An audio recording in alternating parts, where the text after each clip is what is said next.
안녕하세요. 경기도에 살고 있는 30대 중반 여성입니다. 요즘 저는 아이가 크는 모습을 보는 행복으로 살고 있어요. 20대 때는 돈 주고도 살 수 없는 경험에 대해 잘 알지 못했거든요. 그런데 아이 낳고 키워보니 그 의미를 좀 알 것 같아요. 저는 단언컨대 제 인생에서 제일 잘한 일이 제 아들을 낳은 거라고 생각해요. 그래서 저는 소중한 아들을 지켜주기 위해 열심히 살고 있어요. 하지만 아이의 아빠라는 인간은 눈꽃만큼도 아이를 생각하지 않았죠. 사람들은 보통 이혼했다고 하면 꼭 아이가 있는지 물어보는 것 같아요. 저도 아이가 없을 때 이혼했어야지 라는 말을 참 많이 들어왔죠. 그런데 엄마가 되어보니까 아이가 곧 제가 살아야 할 이유가 됐어요. 아이 덕분에 저는 이혼하고 혼자가 아니라 둘이 되어 버틸 수 있었죠. 그런데 양육권이고 친권이고 다 필요 없다던 전 시댁과 전 남편이 뻔뻔하게도 얼마 전 제게 터무니없는 말을 하더군요. 제가 아이에게서 할머니랑 아빠를 뺏었다고 주장했죠. 나중에 아이가 자라고 그 인간이 늙어서 병들면 혹시나 아빠라고 찾아올까봐 벌써부터 겁도 나네요. 절대 그럴 만한 자격이 없는 사람이거든요. 제 사연 끝까지 들어주시고 과연 정말 전 남편 말대로 제가 잘못한 건지 구독자 여러분들의 현명한 조언 부탁드려요. 결혼 전에 남편은 말보다 행동하는 남자였어요.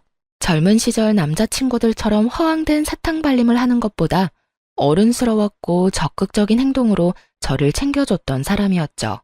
물론 사람이 한결같으면 좋겠지만 역시나 남편은 연애 시절에만 잘해주던 그저 그런 좋은 사람이었어요. 참 연애할 때는 간이고 쓸개고 다 내어줄 것 같았어요. 그의 관심은 오로지 저에게만 쏠려 있었죠. 자기 먹는 것보다 제 입에 들어가는 음식이 중요했고 언제나 제 건강을 신경 쓰는 사람이었어요. 제가 살집이 없는 편인데 비실거린다면서 복날에는 꼭 삼계탕집까지 저를 끌고 갔고요. 초복, 중복, 말복 빠짐없이 저희 엄마보다 남편은 저를 살뜰히 챙겼어요. 제가 어릴 때 아빠가 일찍 돌아가셔서 저한테는 엄마뿐이었거든요. 엄마는 남편이 연애 때 제게 잘하는 모습 보고 진심으로 좋아하셨어요. 그런데 남편은 몸보신해야 한다며 삼계탕은 꼭 먹이면서 말은 이상하게 무뚝뚝하게 하는 사람이었어요. 제가 음식을 남기면 그렇게 먹어서 어디 나중에 애는 잘 낳겠냐고 타박도 했죠. 퉁명스러운 말투이기는 했지만 언제나 그 안에는 저를 향한 걱정이 묻어났어요. 투박한 그 사랑 표현이 연애 때는 뭐 그리 따뜻하게 느껴졌는지 몰라요. 아무래도 제가 아빠가 안 계셔서 그 사람을 더 많이 의지하고 마음을 많이 줬던 것 같아요. 그런 성격이 마음에 들어서 결혼했는데 막상 결혼식 올리고부터는 저를 완전히 찬밥 신세 취급하더군요. 연애 때와 달리 복날이면 저는 땀을 뻘뻘 흘리며 남편과 시부가 먹을 삼계탕 열심히 끓였어요. 그동안 제가 많이 챙김받았으니까 이젠 아내로서 며느리로서 저도 잘 챙겨주고 싶었어요. 하지만 그 누구도 앉아서 먹어보란 말이 없더라고요. 남편과 시부모는 자기들끼리 개걸스럽게 삼계탕을 해치웠어요. 맛있게 잘 먹는 모습이 처음에는 보기 좋았죠. 하지만 제가 앉기도 전에 제 목까지 4마리를 다 먹는 바람에 결국 저는 죽만 먹었어요. 알고 보니 남편이 시부모님 줄 양이 한참 모자라다고 자기 몫이 아닌 제 몫까지 전부 나눠줬기 때문이었죠. 남편은 그렇게 늘 저보다 시댁이 우선인 사람이 되어 있었습니다. 그래서 자연히 저는 내 몫은 내가 알아서 챙겨야 하는 사람이 되었죠. 결혼 초반에는 무심한 남편 때문에 외톨이가 된 기분이었어요. 하지만 사람은 적응의 동물이라고 하잖아요. 삼계탕을 각자 뚝배기에 나눠 끓여 나가면 제 뚝배기에 손댈 생각은 못 하더라고요. 돌이켜보면 남들처럼 달콤한 신혼을 보낸 기억도 별로 없네요. 신혼 초반에는 저도 새댁이니까 잘 모르잖아요. 그러니 남편에게 이끌려서 시댁에 자주 갔어요. 2번 다시 돌아오지 않을 신혼의 시간을 시부모에게 할애했었고 그 이후에는 뭐 아들 임신하고 독박 육아하느라 바빴어요. 어쩌다 제가 남편에게 서운한 티라도 내면 남편은 결혼하면 다 이런 거라고 말했고, 저는 육아에 지쳐서 반박하지 않고 수긍해버렸죠. 그렇게 기억은 다 나지 않지만 제 마음속 깊이 자잘하게 서운한 것들이 얼마나 쌓여갔는지 몰라요. 건조한 결혼 생활에 무뎌질 즈음 도를 지나치는 남편과 시부모 보면서 저는 점점 깨닫기 시작했어요.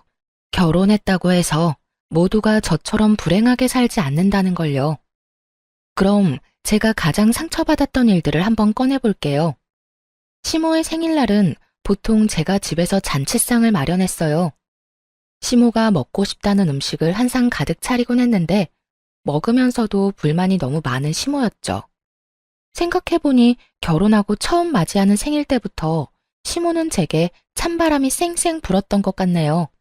넌 잡채간을 본 거야, 만 거야? 아주 밍숭맹숭. 아, 어머님, 저 간장 넣는 거 깜빡했어요. 죄송해요. 어쩐지 참기름 맛밖에 안 나더라. 너는 말이야, 음식 만들면서 아주 대충대충 너무 정성이 없는 거 아니니? 어머님, 죄송해요. 제가 한꺼번에 이렇게 음식 여러 가지 해본 건 처음이라서요. 으이그, 웃는 얼굴에 침 못 뱉는다고 해실해실 웃으면 다지? 시모는 조금만 제가 실수하는 모습 보이면 건수 잡은 사람처럼 잔소리를 늘어놓았어요. 처음에는 어른 말씀이라 끝까지 들었는데 저도 겪다 보니 점점 요령이 생겼죠. 시모 잔소리가 시작되면 말을 돌리며 자리를 슬쩍 뜨곤 했어요. 그땐 정말 뭘 몰라서 남편이 고생했다는 말이라도 제게 한마디 해주면 그게 얼마나 뿌듯했는지 몰라요. 그래서 시모가 구박해도 별 타격이 없었죠. 하지만 타박하는 것도 한 번이 아니라 여러 번 겪다 보니 저도 불만이 쌓여갔어요. 지금 기억을 되살려보니 저는 어쩌면 많이 우울한 상태였던 것 같아요. 여보, 이번 어머님 생일은 외식하는 게 어때? 갑자기 무슨 외식? 엄마 생일은 언제나 당신이 음식했잖아. 그래, 알긴 알아. 결혼하고 쭉 어머님 생일 내가 챙겨드렸잖아. 내가 하는 음식 그리 맛있는 것도 아닌데 이번에는 외식하자. 뭐야, 생색내는 거야 지금? 생색이라니. 그런 게 아니라 어머님은 외식 안 하고 싶으시대? 아빠 생일에 외식했으니까 엄마 생일에는 집에서 상 차려드리는 게 낫지 않나? 매번 그래왔는데 갑자기 바꾸면 좀 그렇잖아. 그러지 말고 당신이 어머님한테 한번 물어봐. 이번에는 외식하는 건 어떻냐고 말이야. 어머님은 항상 먹고 맛있다는 말도 안 해주셔. 입맛에 안 맞는데 매년 내가 챙기는 것도 웃기잖아.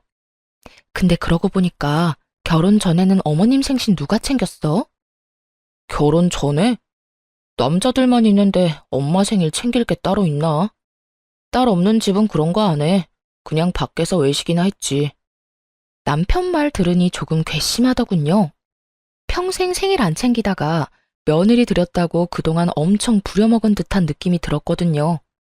그래서 저도 심술 한번 부려봤어요.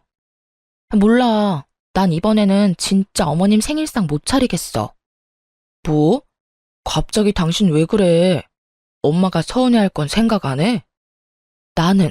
나도 서운해. 여보, 생일이라는 건 서로 축하 인사 주고받고 다 같이 음식 나눠 먹으면서 즐거워야 하는 날이잖아.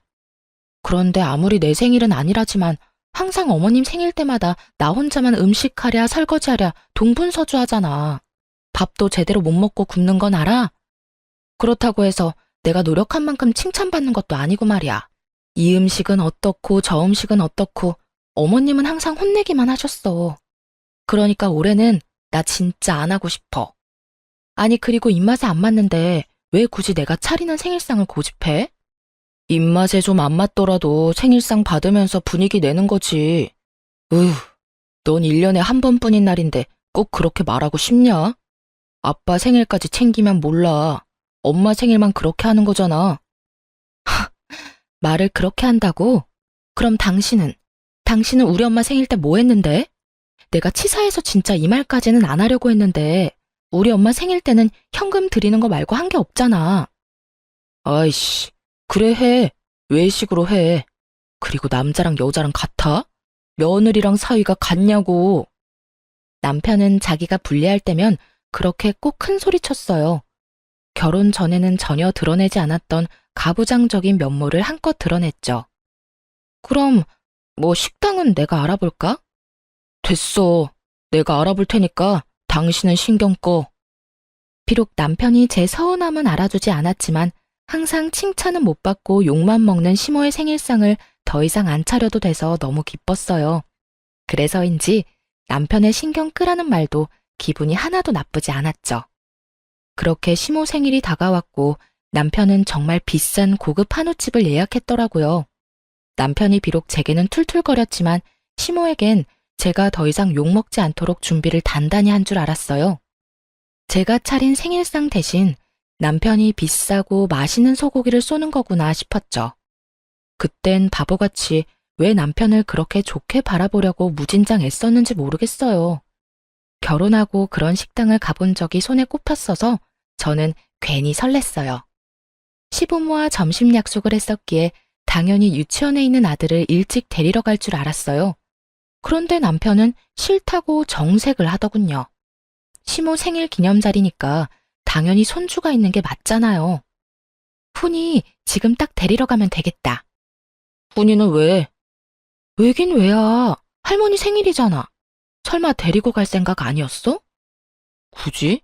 그냥 우리끼리 먹으면 되잖아. 아니, 어머님 생신인데 하나뿐인 손주 있으면 더 좋잖아. 아, 번거롭게 뭐하러 그래. 우리 엄마는 아들인 나만 있으면 돼. 알겠어. 솔직히 말해서 제가 아들 소고기를 먹을 기회라고 데리러 가자는 게 아니라 시부모님이 손주 보고 싶어 할까봐 데리고 가자는 거잖아요. 남편이 너무 정색하니 민망하고 묘한 기분이 들었어요. 아들 유치원까지 데리러 가는 게 귀찮은 건지 아니면 식당에서 아이가 밥 투정 부릴까봐 그러는 건지 남편의 마음을 알 수 없었죠. 그냥 저녁에 아이 맛있는 밥 해줘야지 생각하고 말았어요. 그런데 식당 가서 남편이 제게 이렇게 귓속말을 하더라고요. 엄마 생일이니까 우리는 맛만 보자. 아무래도 여기 가격이 좀 있잖아. 4명 다 먹으면 감당 못해. 그래. 남편은 중소기업을 다니는 일반 회사원이었고 저는 카페 운영하고 있는 평범한 부부였어요. 부부 수입이 모자라서 막 허덕이는 것도 아니었지만 거기가 워낙 비싼 식당이니 그렇게 말할 수 있다 생각했어요.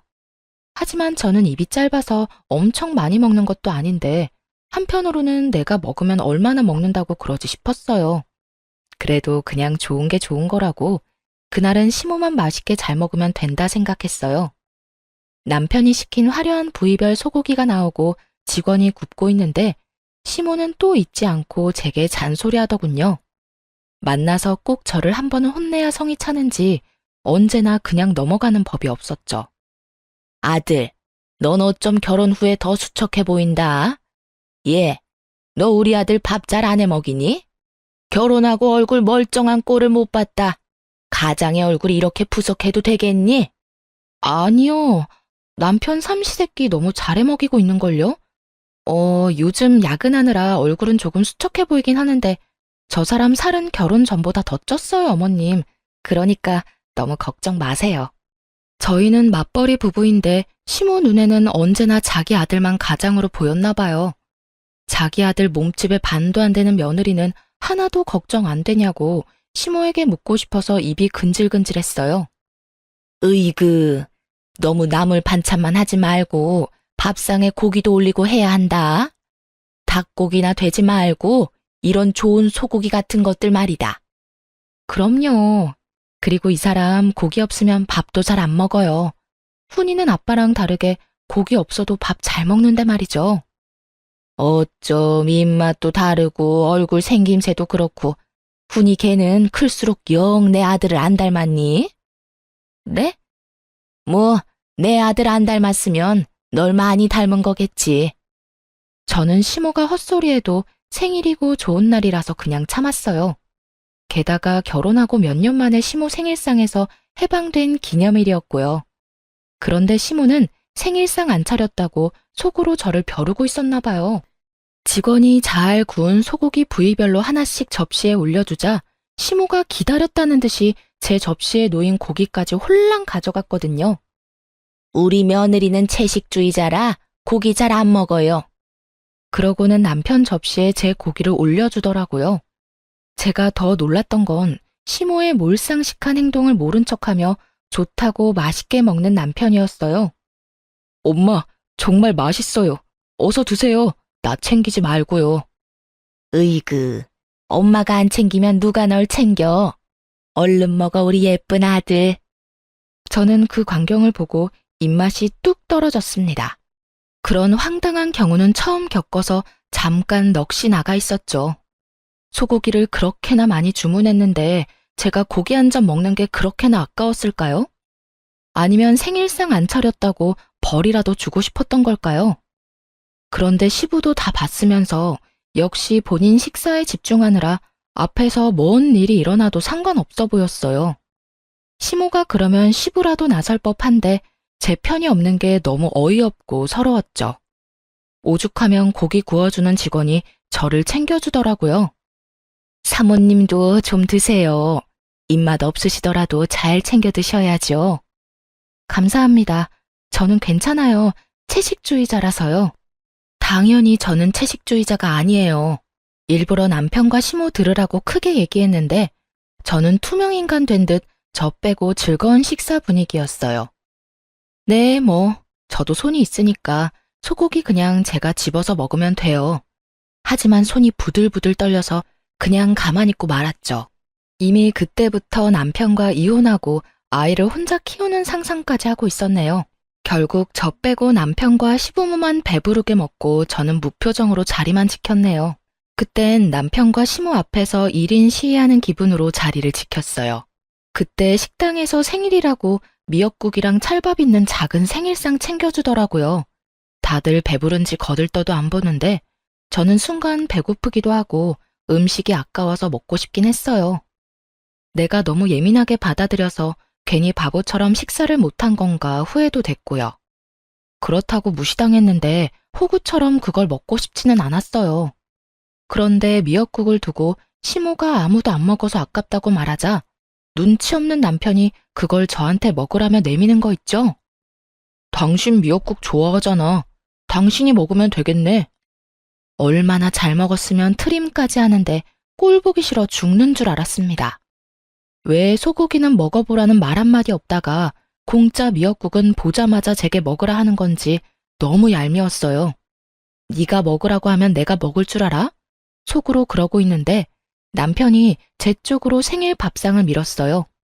그러자 시모가 다급하게 제 팔을 붙잡더라고요. 저는 수저를 들지도 않았는데 말이죠. 아, 생일상은 생일인 사람이 먹어야지. 엄마 배부르다면서요. 아니야, 나 먹으라고 식당에서 줬는데 먹어야지. 오늘은 내 생일이잖아. 시모 배불러서 미치겠다며 소화제 찾을 때는 언제고 갑자기 욕심을 부리더라고요. 꾸역꾸역 미역국까지 다 먹는 시모의 모습을 보면서 확실히 깨달았어요. 며느리 입으로 들어가는 음식을 엄청 아깝게 생각한다는 걸요. 집에 돌아오자마자 저는 남편에게 따져 물었어요. 하지만 제게 돌아오는 건 사과가 아니었어요. 어쩜 그래?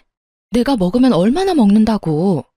너 나한테 맛만 보라는 게 눈으로 맛보라는 거였니? 아주 넌 잘만 먹더라. 배 튀어나온 것 좀 봐. 맛있디?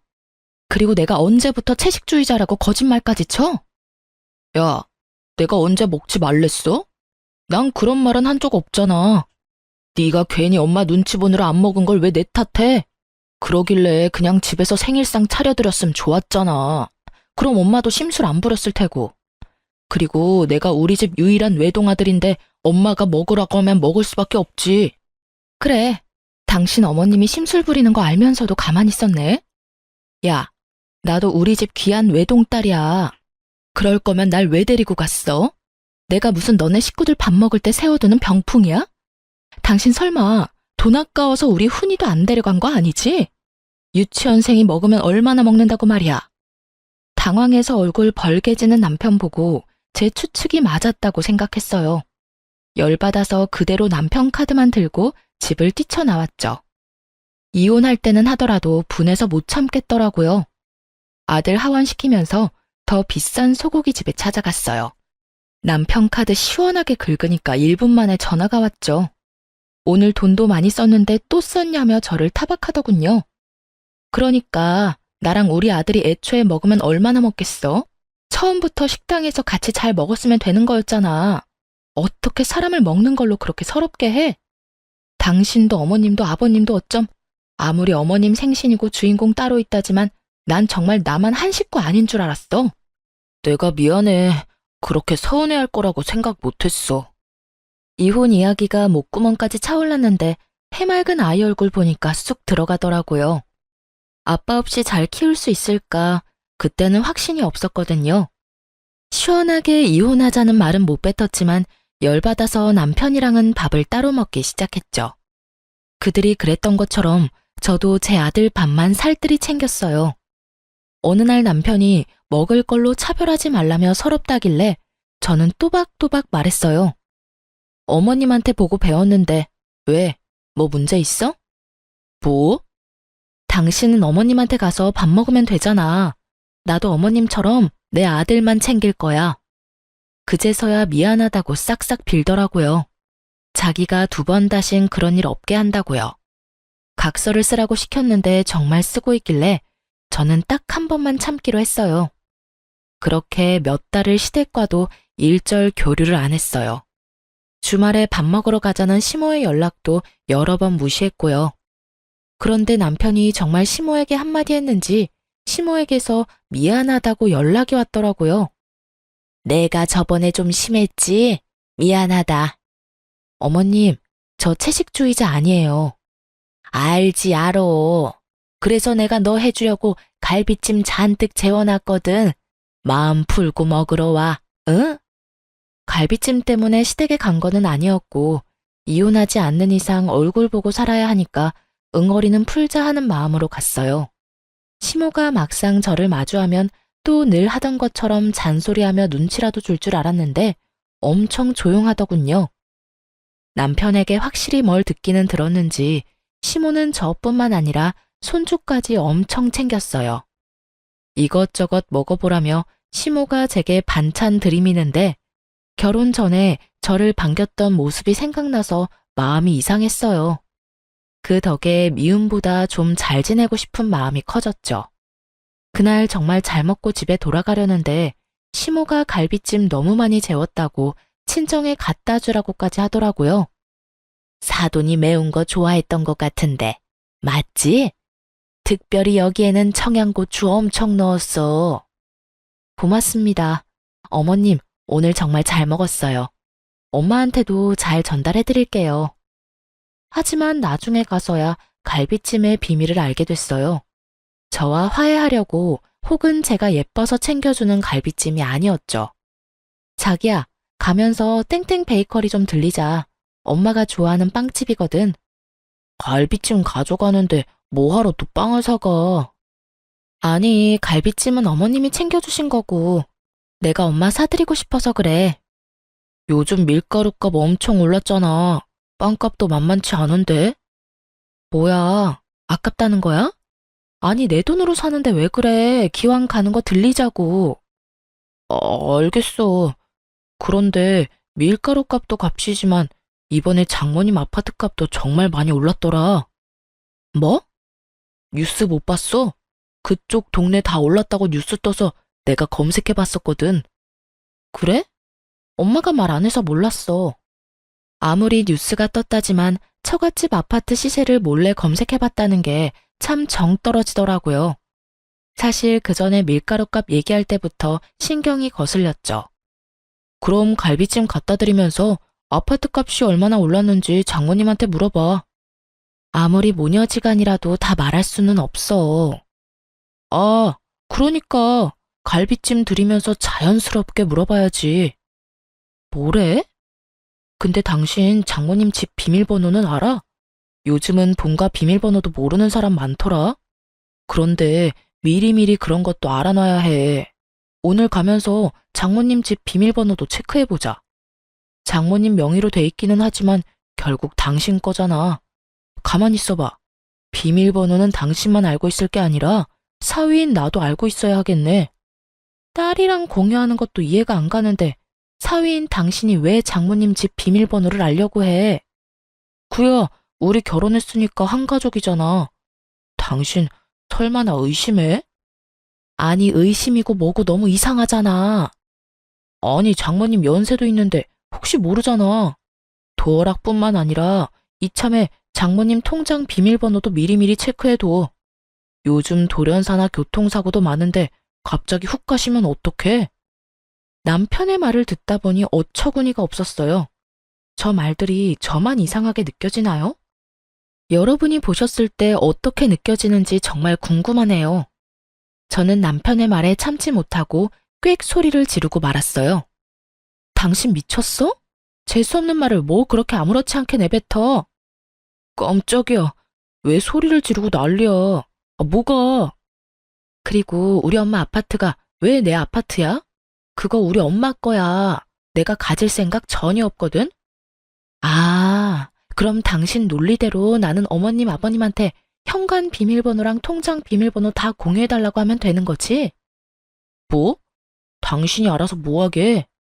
그러니까 내 말이 딱 그거야. 네가 우리 엄마 비밀번호는 알아서 뭐하게?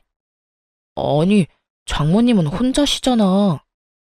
친정 가는 길 내내 문홀리의 남편과 말싸움을 하느라 신경이 곤두섰죠. 친정엔 저 혼자 들어가서 갈비찜만 갖다 주고 바로 내려오려고 했거든요. 근데 남편은 치사하게 시모가 챙겨준 갈비찜을 꼭 자신이 드릴 거라며 쫓아오더라고요. 그때 살짝 당황했어요. 설마 이러려고 시모가 갈비찜 챙겨준 건가 싶었죠. 제가 초인종을 누르자 남편은 한 번 더 친정 도어락 비밀번호를 모르냐고 묻더군요. 사실 엄마 집 비밀번호 알고는 있었어요. 그런데 남편이 옆에서 빤히 보길래 거부감 들더군요. 아무리 내 남편이라 해도 그 상황에는 그랬어요. 그날 어찌저찌 엄마한테 갈비찜 가져다 드리고 넘어갔어요. 남편에게 다시는 그 얘기 꺼내지 말라고 분명히 경고했죠. 그런데 남편은 계속해서 정신 못 차리고 결국 선을 제대로 넘더라고요. 장모님 갈비찜은 잘 드셨을라나? 맞다. 엄마가 잘 먹었다고 전해달랬는데 깜빡했어. 통 가져가라고 연락 왔었는데 일이 바빠서 답장을 못했네. 내가 가지러 갈까? 당신이? 왜? 나 퇴근하는 방향이 어차피 같잖아. 그럼 그래줄래? 엄마한테 내가 미리 전화해 놓을게. 아니야, 내가 들릴 때 전화 드리지 뭐. 아무 생각 없이 남편한테 맡겼는데 일이 터지고야 말았어요. 수진아, 그게 정말 네 생각이니? 엄마 뭐가? 남편은 몸이 안 좋아서 다음에 오라는 엄마 말을 듣지 않고 걱정된다고 굳이 집에 찾아온다고 했대요. 그러더니 편하게 누워 계시라고 엄마한테 집 비밀번호를 문자로 넣어달라고 했다네요. 엄마는 직접 열어주겠다고 편하게 벨 누르라고 말했는데 남편은 그럴 필요 없다고 계속 비밀번호를 달라고 고집을 피웠대요. 아무리 사위라지만 엄마도 느낌이 좋지는 않았나 봐요. 엄마가 끝까지 비밀번호 안 알려주셨는데 남편은 벼랑간 시모랑 같이 나타났다고 하네요. 시모는 지나가다가 아들 차 얻어 탔는데 그 김에 사돈한테 인사하러 왔다고 말했고요. 시모는 엄마가 괜찮다고 거절했는데 부담스럽게 죽까지 끓여준다며 안방에 누워있으라 했대요. 그런데 엄마가 안방에 누워있는데 밖에서 계속 찰칵찰칵 사진 찍는 소리가 계속 들리더래요. 슬쩍 나가보니까 남편이 말도 없이 친정집 내부를 찍고 있었던 거예요. 아니 자네 지금 뭐 하나? 장모님 별거 아니니까 신경 쓰지 마시고 방에서 쉬고 계세요. 어머, 내 집 사진을 찍는데 내가 신경을 어떻게 안 쓰나? 그냥 부동산에 문의하려고 찍는 거예요. 무슨 문의를? 남편과 시모는 그때부터 몸도 좋지 않은 엄마를 앉혀놓고 말 같지도 않은 말을 했더라고요. 지금 최고점일 때 아파트 팔고 하나뿐인 외동딸 서포트 하라고요. 친정아빠도 안 계시는데 믿을 구석이라곤 엄마밖에 없지 않냐면서요. 그러곤 친정엄마께 미리 죽을 날 받아놓은 사람 대하듯 어느 은행에 돈이 얼마나 들어있는지 은행별로 비밀번호도 다 정리해서 제게 다 알려주라 했다네요. 둘이서 아주 작정한 듯 엄마의 혼을 쏙 빠뜨려 놓고 가버린 거죠. 그것뿐인 줄 아니? 한서방이 나한테 깔끔한 신축으로 월세방 얻어주겠대. 아파트 시세 올랐을 때 팔라는데 어찌나 불편한지 모르겠더라. 내가 멀쩡한 내 집 두고 갑자기 어딜 가니?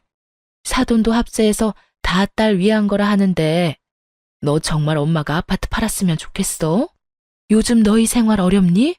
내가 모르는 무슨 일이라도 있는 거야? 엄마 그거 절대로 내 생각 아니야.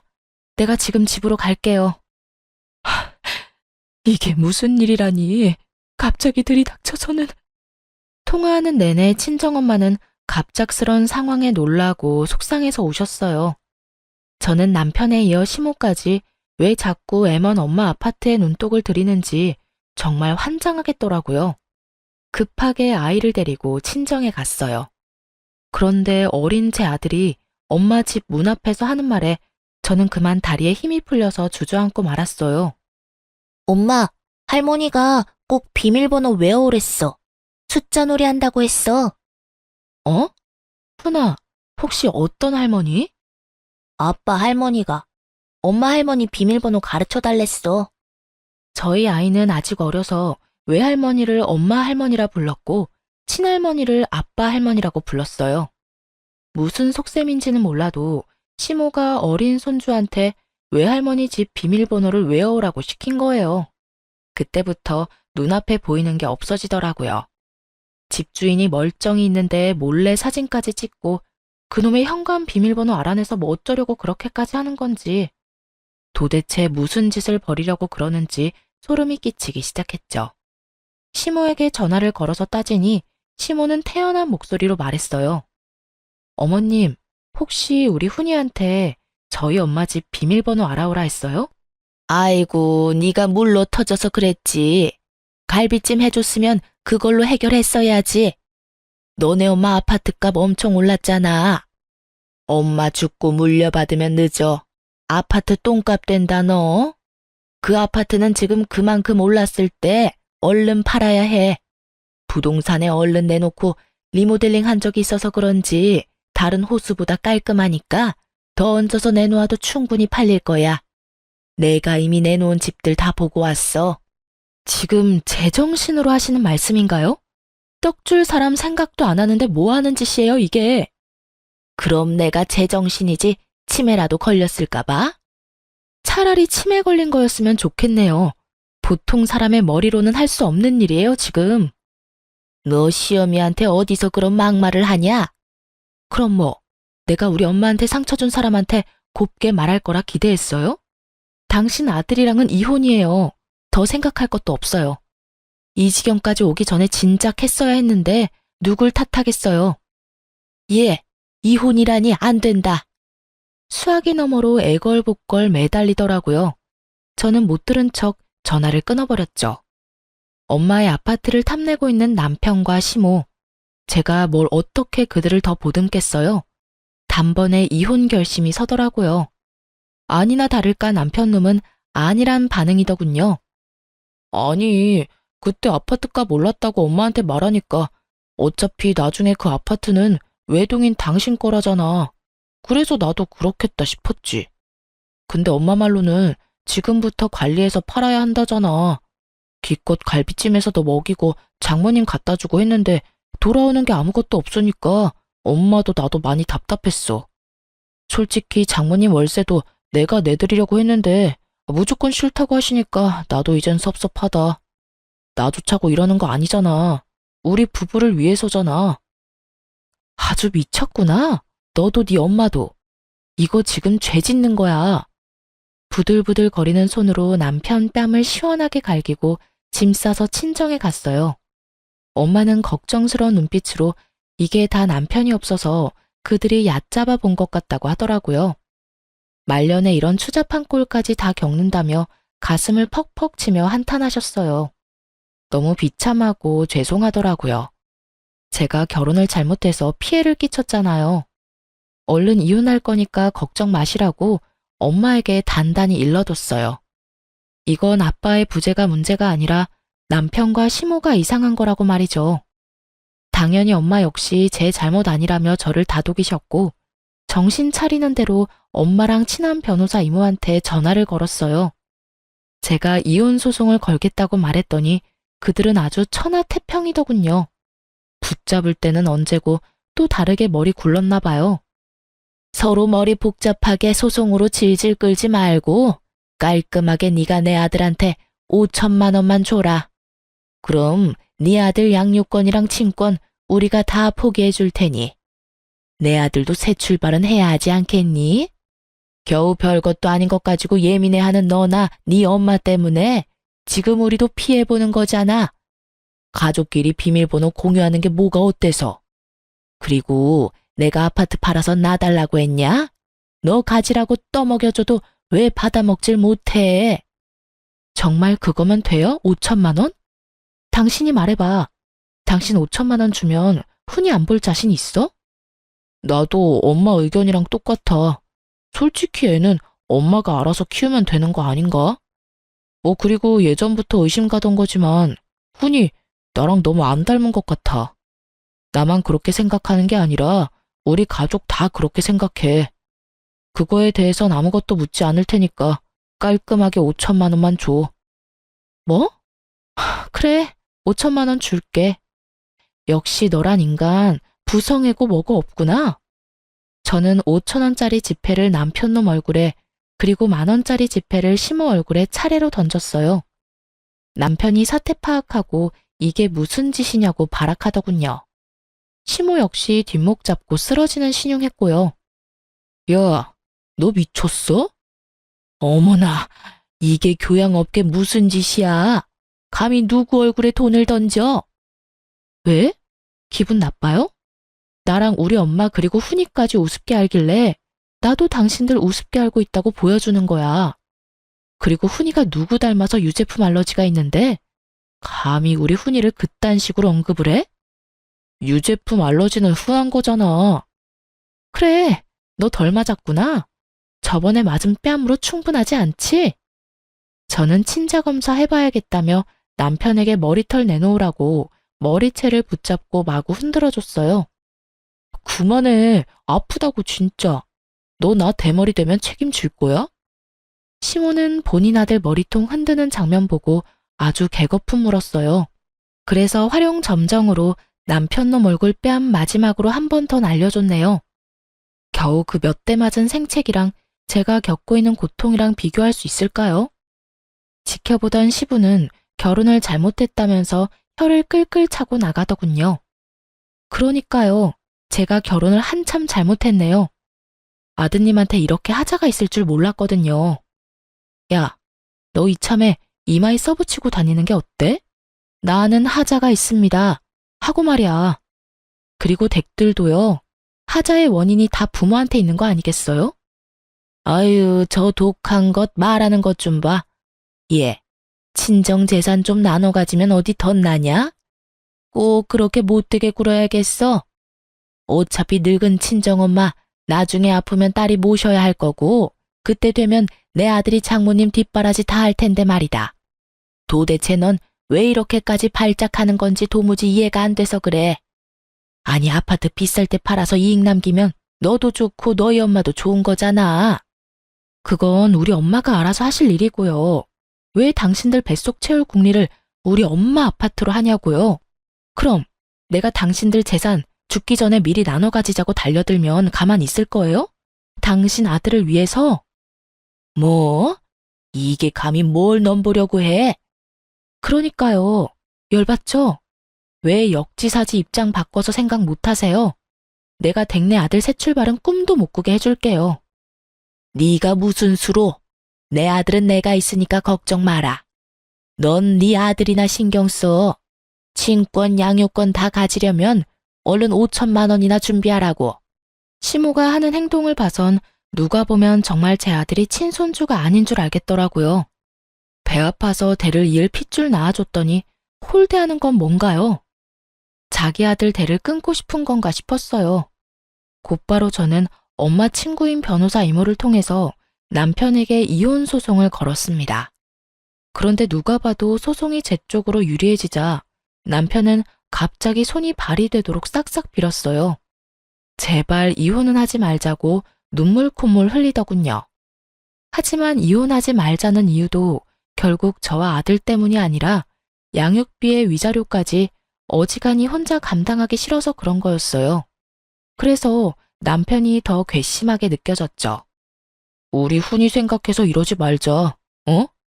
이혼이라니 애가 아직 3살인데. 훈이 생각했으면 정말 네가 그랬으면 안 됐지.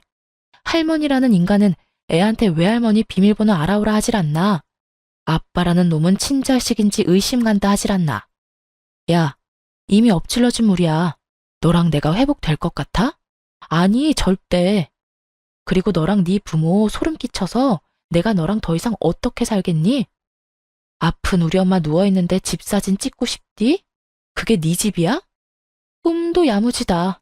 어디 감히 멀쩡히 살아있는 장모님 아파트를 탐내? 자기야, 내가 진짜 잘못했어.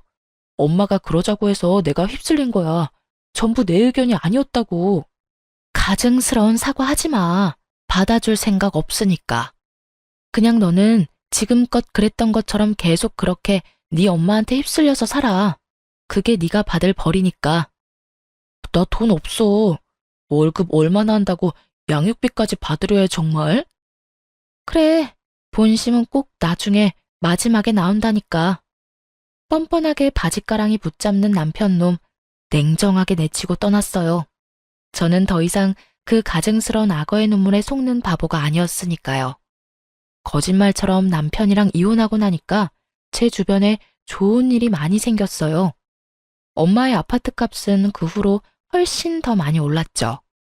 하지만 또 한편으로는 열받게 신혼집으로 구했었던 저희가 살던 아파트 값 역시 많이 뛰었다는 걸 알게 됐죠.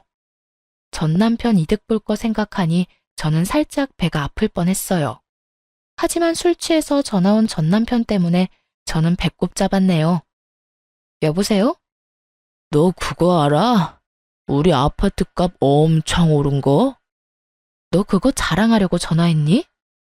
전 남편이 아파트 값 올랐다고 자랑이라도 할 줄 알았는데 그는 냅다 전화기에 대고 통곡하듯 울기 시작했어요. 으이씨, 내가 그때 너랑 이혼만 안 했어도, 급하게 아파트 팔지만 않았어도 지금 그 아파트 가지고 있었으면 거의 2배야. 지금 2배로 뛰었어. 이혼하고 전 남편이 급하게 똥값의 아파트를 판 겁니다. 무슨 사정인지는 모르겠지만 회사도 다니면서 위자료랑 양육비 줄 돈이 안 생겨서 팔았대요. 그러곤 아예 시댁에 들어간 것 같더라고요. 전 남편 말대로 이혼 안 하고 같이 잘 살았으면 아파트값 오른 거 엄청 득이 됐을 텐데 같은 생각 잠깐은 했어요. 하지만 저는 아쉽지는 않았어요. 그놈이 고통스러운 게 제 행복이니까요. 저는 이혼 잘 마무리하고 위자료 두둑히 챙겼어요. 아들 클 때까지 달마다 양육비도 받기로 했고요. 그런데 이혼한 지 얼마 안 됐을 때 전 남편과 전 시집에서 다시 연락이 왔었죠. 제 아들이 보고 싶다면서 같이 시댁으로 오라더군요. 같이 살 때는 애를 그다지 예뻐해 주지도 않더니만 갑자기 그 무슨 속셈인가 싶었죠. 물론 그들이 저한테는 죽을 죄를 지었지만 제 아들이 원한다면 전 남편 얼굴은 보여줄 생각이었어요. 아들에게까지 제가 겪은 일 다 말하면서 그들이 너한테 그랬다 할 생각은 없었으니까요. 하지만 제 아들 보고 싶다는 핑계로 만나놓고 전 남편은 저보고 돈을 빌려달라고 하더군요. 그 이후로 당연히 아들 얼굴 안 보여줬어요. 친정엄마 아파트 탐내고 내내 제게 맡겨놓은 듯 5천만 원 달라는 전 시모의 말이 찜찜했었는데 뒤늦게 그 내막을 알게 됐어요. 지금껏 조용했던 전 시부가 사고를 친 거였더군요. 시댁 아파트를 가지고 빚내서 노름을 했었나 봐요. 집이 경매 넘어갈 위기를 저를 통해서 모면하려고 계획했었던 거죠. 처음에는 저희 엄마 아파트 욕심냈고 안 되니까 제게 5천만 원이라도 요구한 거예요. 결국 제게 돈을 못 받으니까 전 남편 아파트까지 팔았던 거고요. 전 남편은 저희 카페로 찾아와서 자기 불쌍하지 않냐며 돈을 못 빌려주겠으면 양육비라도 받지 말라고 뻔뻔하게 굴었어요. 나 정말 답답해. 그 좁아터진 오피스텔에 부모님까지 모시느라. 그건 네 사정이고 이번 달 양육비나 똑바로 입금해. 너 이렇게 장사 잘 되는데 정말 나 모르는 척 할 거야?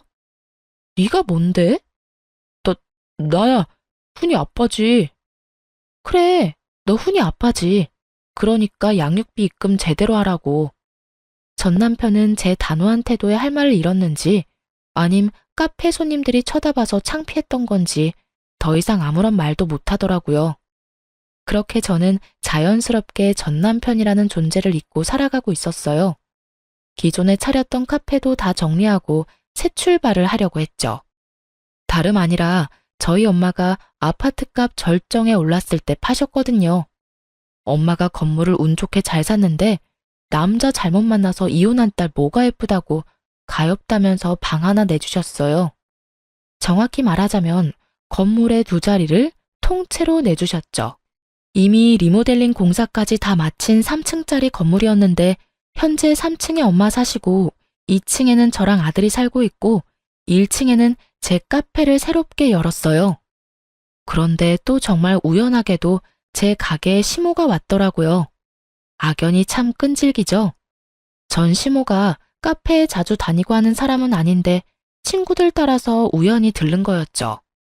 네가 왜 여기 있냐? 네 카페는 어디다 팔아먹고?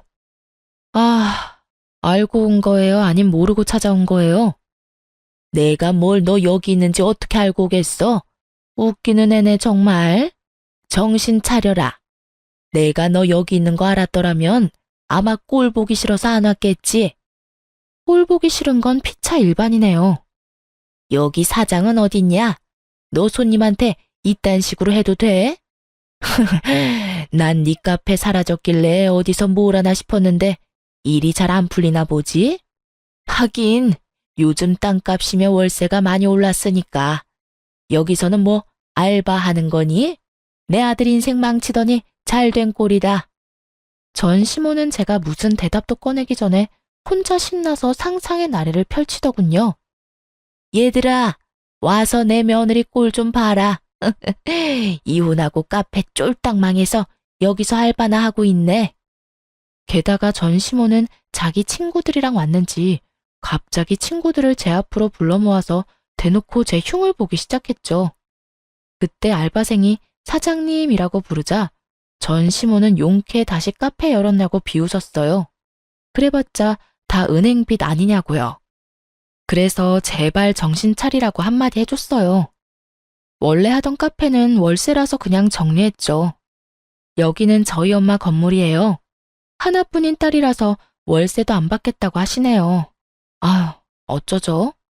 저는 누구처럼 인생 망하지 않고 이렇게 카페도 새로 열고 누구보다 잘 살고 있네요. 뭐? 여기가 정말 아니, 너네 엄마 건물이라고? 아, 엄마 아파트 값이 그 이후로 더 올랐거든요. 나중에 엄마가 이 건물 통째로 물려주신다는데 덕분에 저 건물주 되게 생겼잖아요. 근데 전 남편 통해서 들었는데 남편분이 사고 거하게 쳤다면서요? 집은 경매 넘어갔는데 아직 카페 오고 그럴 여유가 남아있으신가 봐요? 그 자식은 그걸 또 왜 말을 해서? 어머 순자야, 너 집 경매 넘어갔어? 어머, 그럴 리가 있니? 나 급한 일이 생겨서 먼저 가볼게. 꽤 치장하고 나타났길래 집안 사정 괜찮아진 줄 알았더니 그것도 아니었나 봐요. 창피한 건 아는지 자기 친구들 두고 쌩하고 도망가더라고요. 그 친구들은 괜히 제게 궁금한 게 많은지 이것저것 물었어요. 저는 뭐 아무리 악연이라지만 제 입을 또 굳이 더럽히기 싫어서 그냥 몇 가지만 대답해주고 입 다물었네요. 그랬더니 그냥 그 사람들도 더 이상 묻지 않고 제게 고생 많았다며 음료랑 빵을 잔뜩 팔아주고 갔어요. 아니나 다를까 전 남편에게서 연락이 왔어요. 솔직히 먼저 연락 올 거라고 예상은 했어요. 그는 양육권이랑 친권 5천만 원에 포기한다고 다 필요 없다 해놓고 갑자기 태세 전환을 했죠. 그리고 엄마 건물이라고 밝힌 이유 저도 나름대로 있었답니다. 장모님 건물 샀다며? 뭐? 그럴 거였으면 이혼 사유가 전혀 맞지 않잖아. 장모님도 다 내 탓해놓고 결국 아파트 팔 생각이었던 거지. 네가 괜히 예민해서 훈이한테서 아빠랑 친할머니, 친할아버지를 뺏은 거야. 뭐라는 거야?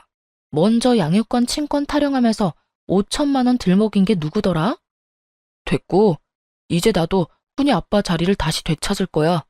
나도 내 권리를 찾아야지. 권리라. 당신 훈이 아빠로서 자격을 찾고 싶은 거야? 아님 우리 엄마 건물이 또 탐나서 그러는 거야? 뭐, 난 너만 좋다면 재결합 생각하고 있어. 훈이 생각해서라도 그게 좋은 거니까. 미친놈. 뭐? 너 양육비 4개월이나 밀렸어. 번호 바꾸고 잠수 타더니 이제서야 연락이 되네? 알지? 계속 밀어봐 어디. 여보. 여보 같은 소리 한다. 야, 네가 정말 훈이 생각한다면 돈 열심히 벌어서 양육비 보내면 되는 거야. 알겠니? 양육비를 줘야 하는 게 바로 네 권리야. 그니까 더 징징거리지 말고 입금이나 해. 더 지체하면 미지급 소송 들어갈 거니까. 회사에 소문이라도 나고 싶어? 본인한테 남은 거라곤 회사밖에 없어서 그런지 회사 이야기 꺼내니 바로 깨갱하더군요. 참 부성애라는 게 모든 사람한테 있는 건 아닌가 봐요. 친자식 아닌 것 같다고 상처 줄 때는 언제고 아들을 가지고 끝까지 어떻게 해보려고 하는 꼴이 우스웠죠. 그리고 결혼 후든 이혼 후든 왜 장모님의 재산을 탐내는지 도무지 제 상식적인 선에서는 이해가 안 됐고요. 사실 아들이 상처받을까봐 전 남편과 전 시댁 이야기를 저는 평생 가슴에 품고 안 꺼내리라 생각했어요. 하지만 아들이 컸을 때 혹시라도 그들에 의해 피해보지 않게끔 이젠 잘 정리해서 설명해주는 게 필요하겠다 싶어요. 왜 그런 사람들 많잖아요. 자식 낳아놓고 나 몰라라 하더니 자식 혼자 올바르게 다 크면 부모랍시고 나중에 찾아와서 생색내면서 자식 괴롭히는 사람들이요. 전 남편이 딱 그럴 것 같았어요. 저는 이 이혼 끝에 얻은 교훈이 하나 있어요. 분수도 모르고 남의 것을 탐내지 말자. 분수에 맞게 살자가 제 모토가 됐죠. 앞으로도 제 분수에 맞게 잘 살도록 할게요. 지금까지 긴 사연 들어주셔서 감사합니다. 좋은 하루 되세요.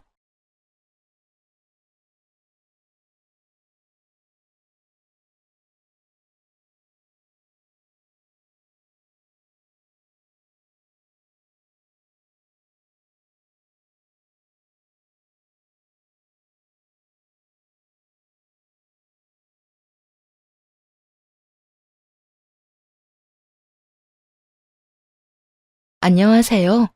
거지근성 못 버리는 시모와 가진 거라곤 쥐뿔도 없는 주제에 외도까지 저지른 남편놈을 버리고 모처럼 휴식을 취하고 있는 애청자입니다. 휴식이 참 좋긴 하네요. 평소 울고 웃던 사연 열차에 이렇게 사연을 적어 보낼 시간도 생기고 말이에요. 사연을 쓰려고 오랜만에 다시금 꺼내본 이혼에 대한 기억은 다들 그러하겠지만 유쾌하진 않네요. 하지만 나름대로 할 건 다 해보고 결정한 이혼이라 후회는 남지 않습니다. 왜 그런 생각 들 때도 있잖아요. 그땐 이렇게 할 걸, 저땐 저렇게 할 걸, 그런 거요. 적어도 그런 생각은 조금도 하지 않으니 복수만큼은 후련한 것 아니겠어요? 그러면 지금부터 이야기 시작해 볼게요. 남편과는 회사에서 처음 만난 사이였어요. 입사를 했을 당시 남편은 이미 회사 내에서 꽤 유명하더라고요. 동기 중에서도 단연 눈에 띄는 능력과 외모였고 서글서글한 성격에 늘 웃고 다니는 연애하고 싶은 남자, 그 남자가 바로 제 남편이었네요. 그렇게 소문난 남자의 일을 돕기 시작하면서 인연은 시작되었어요. 선배들의 잡일을 도우며 일을 배우는 것이 신입사원들의 첫 번째 업무였는데 남편과 한 팀이 되었거든요. 그렇게 인기 많던 남편과 가까워졌고 자연스럽게 연애를 하고 결혼까지 하게 되었습니다. 남편의 부잣집 도련님인 것 같은 겉모습과는 달리 시댁은 부유한 편은 아니었어요. 시부가 돌아가시면서 시모는 혼자 쉬었나 보더라고요. 남편의 말론 시부가 돌아가시며 남편에 대한 의존도가 높아졌다고 하더라고요. 결혼식을 올리고 신혼여행이 간 첫날 남편이 말해준 내용이었죠.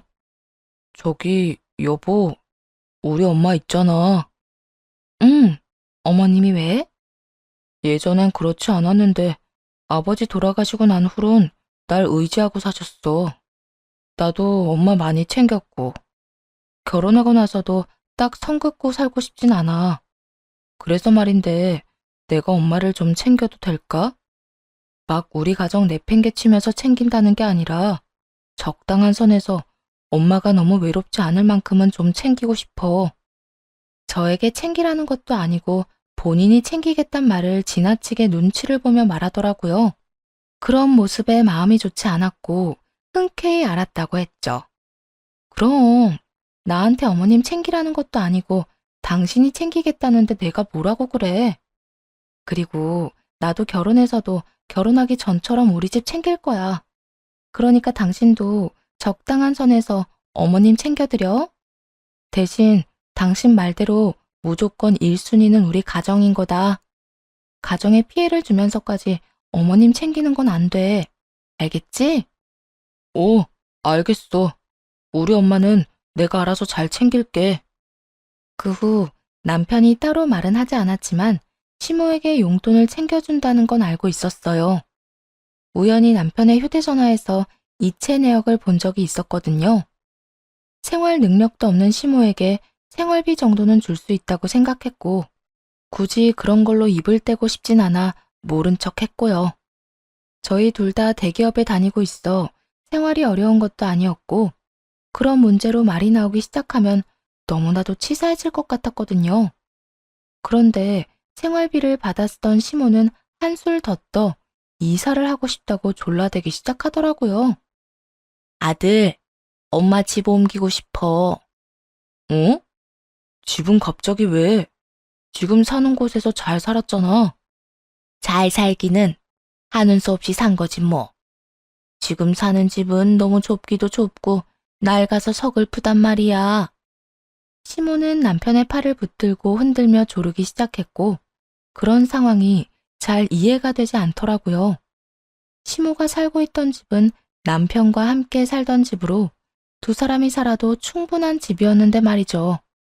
남편도 없는데 왜 갑자기 좁다고 하는 것인지 이상했어요. 거기에다 이사를 하고 싶다고 그냥 할 수 있는 것도 아니잖아요. 이사 비용부터 시작해서 집 마련하는 돈까지 한두 푼이 아닐 텐데 무조건 옮기고 싶다고 우기는 시모의 행동이 제 상식으로는 이해가 되지 않는 것이 당연했죠. 너무 갑작스럽긴 하네. 이사하는데 돈이 한두 푼 드는 것도 아니고. 조금만 생각해보자. 둘 다 대기업식이나 다니면서 엄마 집 옮겨줄 돈도 없는 거야? 엄마가 이제 살면 얼마나 산다고 엄마한테 돈을 아껴. 아끼는 게 아니라 너무 큰 돈이니까 그렇지. 일단 생각 좀 해보고 말해줄게. 조금만 기다려. 그래도 단박에 알겠다고 하지 않고 시간을 끄는 남편을 보며 안도했는데 시모가 돌아간 후 이렇게 말을 꺼내더라고요. 나 엄마 집 이사해주고 싶어. 뭐? 이사? 아까 엄마 하는 말 들었잖아. 너무 좁기도 하고 낡았다는 말. 멀쩡한 집이 갑자기 좁아지기라도 했어? 집안에서 공사판이라도 버리셨대? 그렇지 않고서야 나하고 결혼하기 전까진 당신이랑 같이 잘 살던 그 깨끗한 집이 뭐가 좁고 낡았다는 거야. 우리 집 보다 보니까 그렇게 느껴지시겠지. 사실 나 마음에 계속 걸렸어. 우리는 신축 아파트에 살면서 우리 엄마는 오래된 주택에 사는 거 말이야. 아, 나도 당신 마음 모르는 건 아닌데 돈은 어떻게 하게. 우리 아무리 좋은 회사 다녀도 그 정도 능력은 없어. 우리 있던 돈은 이 집 마련하는 데 다 썼고 대출까지 받아서 그거 갚아나가는 것도 사실 부담이 있는 상황이잖아. 그런데 지금 이 상황에 어머니 집까지 옮겨드리자고? 옮긴다는 게 월세나 전세도 아닐 테고 타들이자는 말이잖아. 안 돼. 난 반대야. 웬만하면 당신 허락 받고 싶었는데 그렇게까지 완고하다니 안 되겠다. 난 무조건 엄마 집 옮겨줄 거야. 돈이 문제라고? 모자라는 건 대출 받으면 되고 그 빚도 내가 알아서 할 테니까 당신은 신경 쓰지 마. 그러면 됐지? 우리 가정이 무조건 우선이며 피해가 가지 않겠다고 손가락 걸고 했던 약속은 까맣게 잊은 듯 하더군요. 무조건을 강조하며 한치의 물러섬이 없더라고요. 남편과는 결국 시모의 집 문제로 다투게 되었고, 저는 저대로 남편은 남편대로 기분만 상한 채 결론은 나지 않았죠. 그렇게 숨막히는 대치가 계속되고 있는데 시모가 또 집으로 찾아왔어요. 그날따라 남편은 약속이 있어 집에 없었고 혼자 시모를 맞이하게 되었네요. 혼자 있니? 우리 아들은 친구들이랑 약속 있다고 오늘 늦는다고 했어요. 어머님은 이 시간에 무슨 일이세요? 그게 집은 어떻게 됐나 해서 우리 아들이 원래 기다리라고 하면 금방 들어준다는 말인데 이번엔 연락이 없어서 와봤다. 그런데 우리 아들이 없네. 너 뭐 들은 이야기 없니? 우리 아들이 집 알아보고 있대. 몇 평 정도 알아보고 있다니. 30평은 되겠지? 30평 아파트 가격이 옆집 개 이름도 아니고 참 쉽게도 이야기하더라고요. 생활 능력이 없는 시모는 시세 개념조차 없는 듯 했죠. 물론 염치도요. 웬만하면 시모와 직접적으로 부딪히고 싶지 않았기에 아무 말 하지 않으려고 했는데 도저히 가만히 있을 수 없게 만들더군요. 어머님, 30평대 아파트까지 마련할 능력 안 돼요, 저희. 된다고 해도 다 대출받아야 할 텐데 그 빚은 또 언제 다 갚아요? 저희도 생활을 하고 살아야죠. 내가 언제 너한텐 집 해달라고 했니? 왜 네가 나서서 이 난리야? 난 너 말고 우리 아들한테 해달라고 했어. 그리고 대출금 부담스러우면 전세도 괜찮고 그것도 영 부담스러우면 월세도 괜찮다 난. 그 월세는 하늘에서 떨어지나요? 그 월세도 아범이 내야 하잖아요. 월세에 용돈에 생활비에. 그렇게 되면 아범이 버는 돈 거의 다 어머님 밑으로 들어가야 한다고요. 그게 왜? 네 돈은 아니잖니? 네 돈 쓰라는 것도 아닌데 아까부터 왜 네가 화를 내? 너 진짜 웃기는 애구나. 남편과 제가 가족이 된 것이 언제인데 시모에게 저는 여전히 이방인이고 남편과 시모만 한 가족이라도 되는 양 말하더라고요. 거기에다 남편 돈은 시모를 위해 써도 무방하다는 생각까지 가지고 있었고요. 제가 웃긴 게 아니라 어머님이 말도 안 되는 요구를 하시는 거예요. 부모님께 효도하는 거? 저도 막을 생각 없어요. 그런데 그것도 어느 정도여야 가만히 있죠. 저희 생활도 안 되고 빚이나 월세금에 허덕이면서까지 도와야 한다면 전 반대예요. 그러니까 어머님도 아범한테 너무 과한 요구는 하지 말아주세요. 뭐? 네가 뭔데 나한테 이래라 저래라야? 저요? 저 어머님 아들이랑 결혼한 사람이자 앞으로 어머님 아들이랑 같이 살아갈 사람이요. 저 그냥 이 집에 사는 여자 아니에요. 그리고 아범은 그냥 저랑 사는 것도 아니고요. 이제 저희는 가족이 됐고 저희의 미래를 위해 여러 준비를 해야 하는데 무리해서 어머님 도와드릴 순 없어요. 집은 아범이랑 저랑 좀 더 상의해보고 말씀드릴 테니 오늘은 이만 돌아가 주세요. 지금 더 이야기 나누다간 저도 어머님도 얼굴만 붉힐 것 같네요. 남편이 올 때까지 못 간다고 우길 거라 생각했는데 시모는 웬일인지 조용히 집으로 돌아가더라고요. 그리고 남편에게 연락이 왔어요. 시모에게 연락이 왔는데 많이 울고 있더라며 아무래도 시댁에 가서 이야기를 들어보고 자고 와야 할 것 같다고요. 그날 얼마나 웃었나 모릅니다. 시모 하는 짓거리가 너무나도 유치해서 말이에요. 다음날 집으로 돌아온 남편은 아무 말도 하지 않더라고요. 눈치를 보아하니 30평 이야기를 들은 듯 했는데 그건 본인이 생각해도 아니란 생각을 한 모양이었어요. 왜 안 그렇겠어요. 혼자 사는 분이 저희가 그만한 돈이 있는 것도 아닌데 자식 생각은 전혀 하지 않고 30평대 신축 아파트를 바라는 게 남편도 얼마나 황당하겠어요. 하지만 집을 옮겨주겠단 마음만큼은 변하지 않았나 보더라고요. 몇 달을 저와 남편, 저와 시모가 번갈아 가며 대립했습니다. 그렇게 점점 지쳐가던 어느 날, 세를 주었던 집이 빠지게 되었어요. 저에겐 20살 때 물려받은 집이 있었거든요. 시모가 원하던 30평대 아파트에 해당했죠. 구축이긴 했지만 깨끗하게 잘 관리가 되었고, 내부도 내부였지만 외관도 괜찮은 곳이었고요. 늘 해왔던 대로 다시 세를 주면 좋겠지만, 그땐 전 이미 많이 지친 상태였어요. 그래서 그 집에 시모를 살게 해주기로 했습니다. 단, 제 명의의 집이란 걸 숨기고서 말이에요. 어머님, 땡땡동의 땡땡땡 아파트 아시죠? 응, 아는데 왜? 거기로 얻어줄 거니? 거기도 꽤 하는 걸로 아는데. 말씀드렸다시피 사는 건 안 되고 월세 주고 들어가서 사는 건 될 것 같아요. 어머님 원하시던 30평대이고 집도 깨끗이 관리해서 괜찮다고 하더라고요. 제가 아는 분 집인데 사정 이야기했더니 싸게 준다고 들어와서 살라고 하셔서요. 계약 기간이 없는 대신 그쪽에서 나가라고 하면 바로 나가는 조건인데 괜찮으세요? 거기 좋다고들 이야긴 듣긴 들었지만 구축이지 않니? 난 신축에서 살고 싶은데. 아, 그러세요? 그러면 하는 수 없죠. 안 된다고 할게요. 부동산에서 계약 만기된 거 알고 다른 세입자 소개해준다고 난리라며 안 들어갈 거면 빨리 말해달라고 했거든요.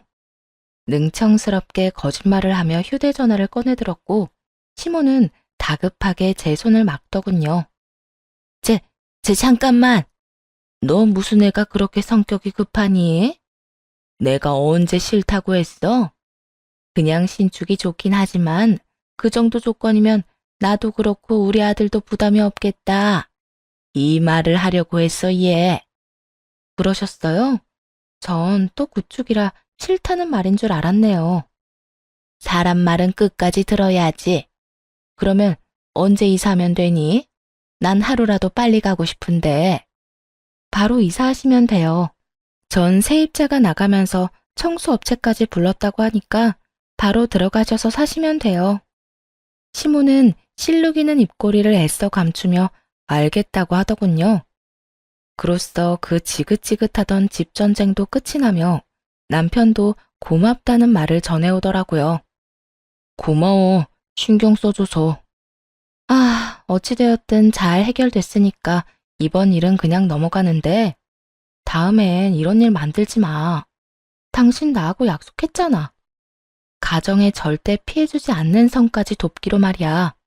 그런데 이번 일은 피해를 주고도 남는 일이었어.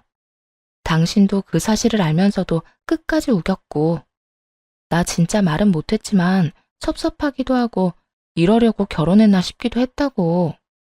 미안해. 나도 무리라는 건 아는데 엄마가 불쌍하기도 하고 좋은 집에 살게 해주고 싶기도 해서 그랬어.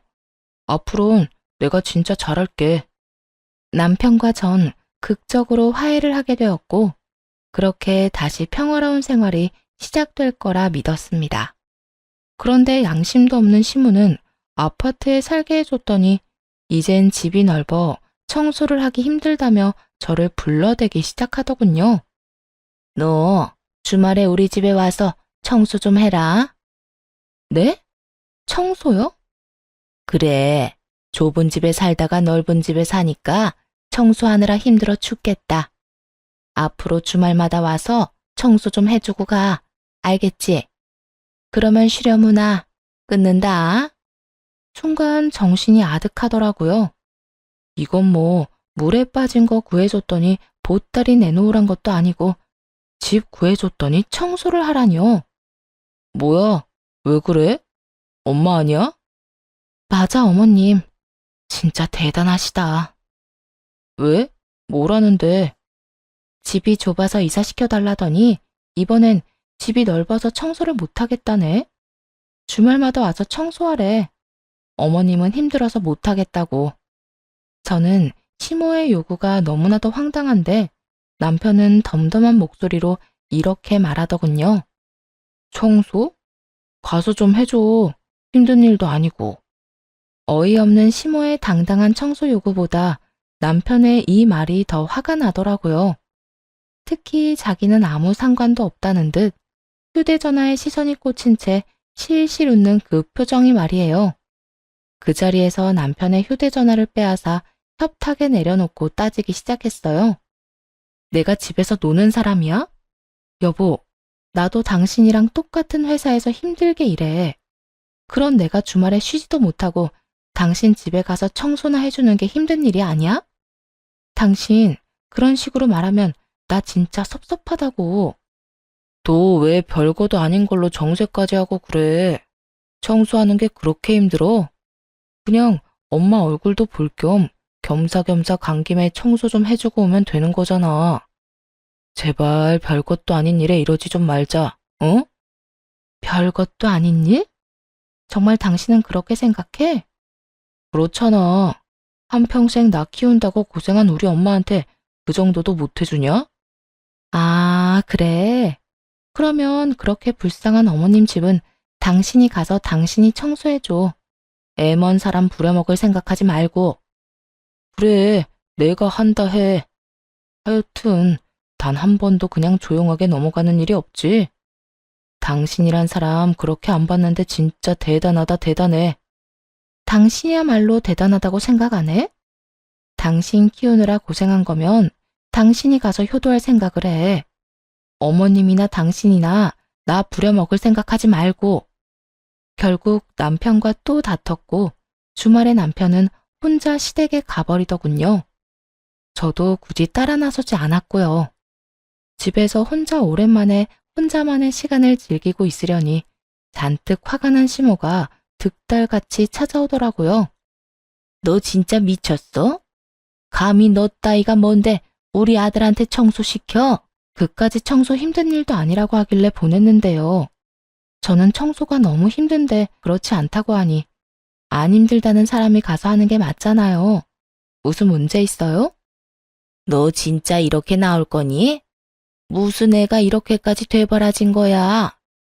어머님, 저는 어머님이 저한테 뭐라고 하든 주말마다 어머님 집에 가서 시녀짓 할 생각 전혀 없어요. 그러니까 괜히 혈압 높이지 말고 그렇게 귀한 아들 손에 걸레질 시키기 싫으면 직접 다 하세요. 그러면 되지 않겠어요? 야, 너 진짜 시어미가 시어미로 안 보이는 거야? 어떻게 시어미가 뭐라고 하는데 눈 하나 깜빡하질 않아? 제가 뭘 잘못이라도 해야 어머님이 혼내시면 겁이라도 내죠. 전 잘못한 게 하나도 없고 그런 저한테 어머님은 그저 화를 내고 이런 상황에서 제가 왜 무서워해야 해요? 그래, 너 아주 잘났다 잘났어. 내가 며느리를 들인 게 아니라 며느리를 모신 거였네. 들였든 모셨든 알아서 생각하시고 다신 저한테 그런 거 시키지 마세요. 그까지 청소가 어려워서 이렇게까지 군 건 아니었어요. 그저께까지만 해도 친구들과 등산을 다녀왔다, 바다를 다녀왔다며 사진을 보내던 시모가 힘들어서 청소를 못하겠다고 하니 그게 너무 얄밉더라고요. 그리고 남의 집 자식은 막대하고 자기 자식만 귀히 대하는 시모의 태도에도 화가 났고요. 이판사판 될 대로 되란식인 저의 태도에 시모도 할 말이 없는지 한참을 노려보다 그냥 돌아가더라고요. 그리곤 2차전의 상대인 남편이 집으로 돌아왔죠. 당신 진짜 이렇게까지 할 거야? 말이라도 좀 상냥하게 해주면 안 돼? 도대체 무슨 말을 어떻게 했길래 당신 버릇없다면서 엄마가 대성통곡 그래? 난 잘못한 거 없어. 그리고 나도 울고 싶거든? 당신은 어떻게 매번 어머님 편만 그렇게 들어? 단 한 번이라도 내 입장에서 생각해서 봐주면 안 돼? 나도 어머님이랑 잘 지내고 싶어. 엄마 딸 같은 고부 사이는 아니더라도 적어도 만나면 반갑다고 웃으며 지내고 싶다고. 그런데 매번 어머님이 말도 안 되는 요구를 해오는데 어떻게 웃으면서 대할 수가 있겠어? 그냥 엄마가 뭐라고 하든 네 하고 대답만이라도 하면 되잖아. 일단 알겠다 하고 적당히 장단 좀 맞춰주는 게 힘들어? 장단만 맞춰주면 끝날 일이 아니잖아. 매주 연락이 올 거고, 왜 안 오냐고 닥달할 거고, 올 때까지 연락해 올 게 뻔한데 어떻게 알겠다고 해. 당신은 당신 엄마를 그렇게 몰라? 이번에도 봐봐. 당신이 가서 청소하는 건 절대 두고 못 본다면서 나는 괜찮다고 하는 그 심보가 정상적이라고 생각해? 여보, 자기 집 자식이 귀하면 남의 집 자식도 귀히 대해야 하는 법이야. 그런데 어머님은 당신만 귀하고 난 막대해도 되는 사람 취급하잖아. 원인이 어떻게 됐든 이번엔 당신이 심했으니까 당신이 빌어. 가서 똑같이 대성통곡을 하면서 빌든 무릎을 꿇고 빌든 어떻게 해서든 우리 엄마 마음 당신이 풀어내란 말이야. 가서 빌기는커녕 한동안 어머님 보고 싶지도 않거든? 그러니까 나한테 그런 기대 하지도 마. 걷잡을 수 없다.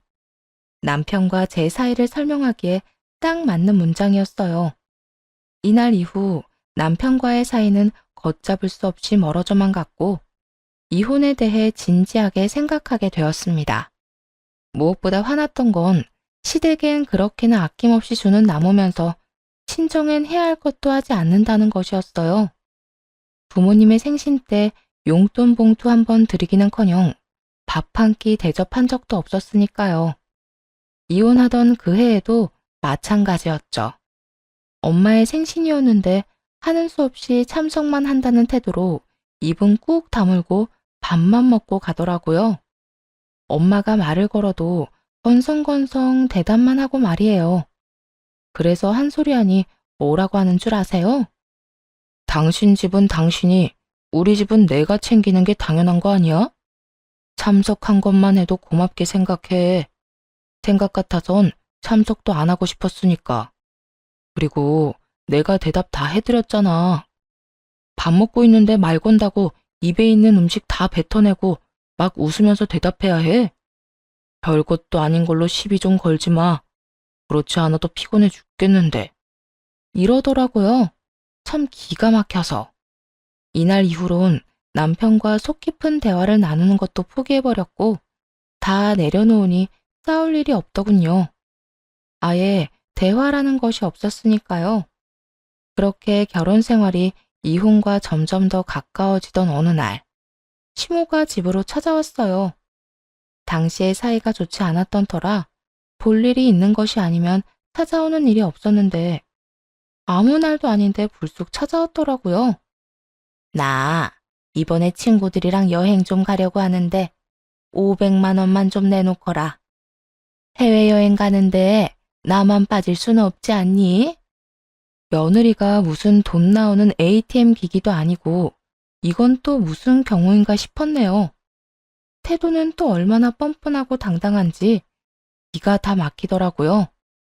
어머님, 소식 못 들었나 본데 저희 각자 집은 각자 알아서 챙기기로 했어요. 그러니까 그 500만 원은 어머님 아들한테 가서 달라고 하세요. 방금 친구 만나러 간다고 나갔으니 전화해보세요. 돈 달라고. 우리 아들이 돈이 어디 있어? 매달 내 생활비 주고 용돈도 따로 주느라 힘들 텐데. 그렇지 않아도 힘든 우리 아들 부담 주기 싫으니까 네가 줘 그냥. 이런 뻔뻔함은 참 한결같더라고요. 이렇게 한결같기도 힘들 텐데 참 대단하단 생각마저 들더군요. 저도 없어요, 돈. 제가 부모님이 없는 것도 아니고 저도 부모님께 용돈 드리고 있거든요. 그래서 주고 싶어도 드릴 돈이 없어요. 넌 시집 온 애가 왜 친정을 챙기니? 그건 말도 안 되는 거야. 당장 가서 이때껏 친정에 준 돈 다 받아오거라. 얼른! 시모는 얼른 가서 돈을 받아오라며 저의 등을 떠밀었고 더는 이런 시모와 신랑이 할 힘도 없더라고요. 해봤자 늘 똑같은 결말인데 굳이 그러고 싶지도 않았고요. 바로 남편에게 전화를 걸어 집으로 와 상황을 해결하라고 했고 얼마 지나지 않아 남편이 집으로 뛰어 들어왔네요. 그리곤 이렇게 말하더라고요. 엄마 말이 다 맞는데 왜 또 이 난리야? 괜히 또 싸우지 말고 엄마 말대로 친정에 준 돈 다시 받아와. 결혼한 여자가 가정에 돈 쓸 생각을 해야지 왜 친정에다 돈을 써? 그러는 당신은? 결혼한 남자가 왜 시댁에다 돈을 써? 아니, 당신은 쓰는 정도가 아니라 퍼다 나르고 있지. 내가 친정에 쓴 돈 받아오는 대신 당신도 이때껏 어머님께 준 돈 다 받아와. 어때? 공평하지? 공평? 나는 남자고 당신은 여잔데 뭐가 공평해? 그리고 당신 집은 당신이 용돈 같은 거 안 줘도 먹고 살만 하잖아. 우리 엄마는 내가 안 도와주면 당장 못 먹고 산다고. 키워주셔서 감사하다는 마음으로 드리는 용돈에 먹고 사는 문제가 왜 나와? 당신은 당신이 할 도리, 나는 내가 할 도리를 다 하자는 것 뿐인데, 그리고 기억 안 나? 당신이 각자 집은 각자 알아서 챙기자며. 우리 집에 내가 준 용돈이니까 더는 그 일로 뭐라고 하지 마. 내가 각자 집 챙기자고 했던 건 생신이나 경조사 말이었지. 매달 주는 용돈 말이 아니었다고. 어쨌든 난 당신이 매달 처가에 용돈 주는 거 싫으니까 가서 다 받아와. 이쯤 되니 그냥 남편 놈과 말도 섞기 싫더라고요. 말을 더 해봤자 통할 것 같지도 않았고요. 그래서 더는 대꾸도 하지 않고 두 사람 다 등을 떠밀어 내쫓아 버렸네요. 남편 역시 제 꼴이 보기 싫었는지 시모를 데리고 순순히 쫓겨나 주더라고요. 그날 이후 남편은 시댁에서 지내게 되었고 그 상황에 맞물려 제 귀에 이상한 소문이 들리기 시작했어요. 남편이 회사에서 남편의 동기와 지나치게 가까이 지낸다는 소문 말이에요. 정연아, 네 남편 정유선 선배랑 유난히 가깝게 지내던데? 너 알고 있어? 정유선? 두 사람 동기잖아. 그래서 친한가 보지. 난 신경 안 써.